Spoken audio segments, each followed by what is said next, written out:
Ассалаумағалейкум, біртұтас қазақ елі. Кеше Фейсбукқа, Инстаграмға шығардым сыйындар дегенді. Бүгін 2 тамызда. Енді мен даже кейде шығардым жақында. Кәдірка ауылын шығардым.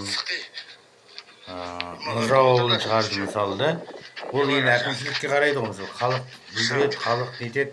Бірақ оған дейін біз өзіміз қоқыс жәшіктерде де шығарып жатырмыз да.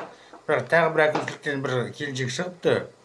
Бәрі сол акиматтың адамы деп ойлаймын енді. Бірақ сонда халық деген не керектігін айта алмайды, Құрманғазы ауданы бар ғой. Не керектігін айта алмайды ағайындар. Енді мен мына зиындар деген тіс жайлы айтайын тұрмын ағайындар. Мына тіс деген бүгін уже 29 суырдым.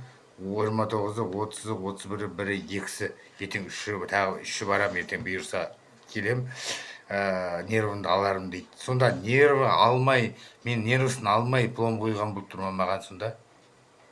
До того тупой болып тұр қой сонда да. Ағайындар, міне қатты қиналып ауырып отырмын. Мына сырдың астын. Астынан сырған. Енді бірдеме шығып жатыр астынан, жаңа бірдеме тыққам. Зубочистка. Бірдеме шығып жатыр астынан. Енді мынау невозможно ғой, құрсын оны реттеу керек, нету керек, маған айтыңыздар. Мен қазір Инстаграмға салам. Мен 34 мың ақша кетті мына жоғарына. Астына 16 мың ақшам кетті. Мына жаққа 6 мың кетті бір тіске. Сонда 3 тіс суырып тұрмын ғой, 3 тіске 16 мың. Мынаған 34 мың, енді мына жазылған жоқ мынау деген 34 мың. 2 тіс, 2 күн дипломы түсіп қалды мына 2 тіс. Мен ақшамды ала аламын ба, ала алмайын ба? Егер ала алмайтын болсам, маған солай жасап берсін, мына тісін тағы суыру керек. Тегін рентген қымбат.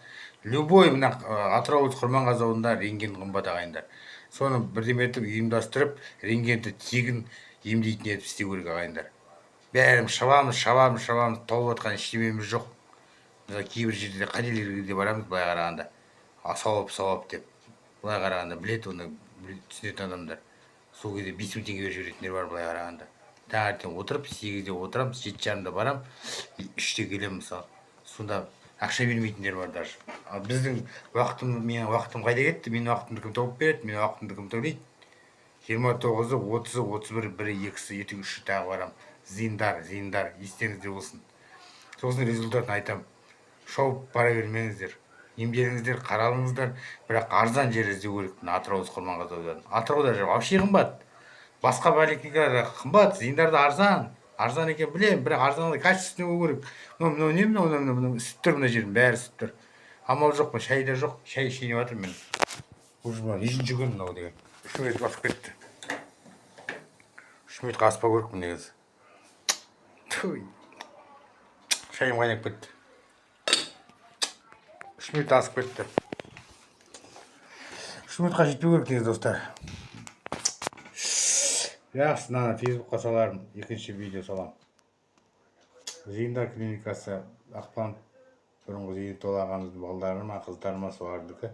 Енді мен бұл тісін суырған адамның атын айтпаймын, бірақ зиындарға келіп тұр да. Зиындардың жұмысшылары ғой енді.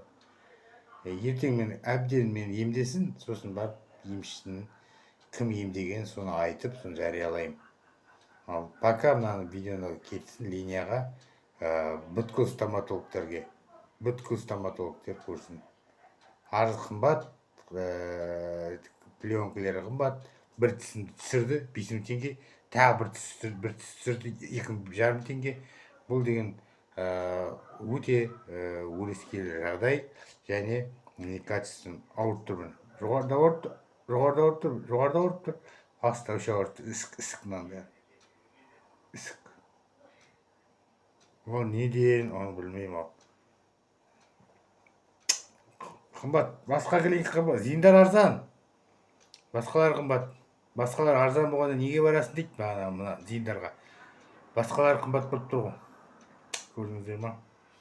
Арзан деп өзімнің ақшамды аяп отқан ештемем жоқ, жанымнан артық ештеме жоқ. Алла біріншіден ұстап емделуіңізді сұраймын.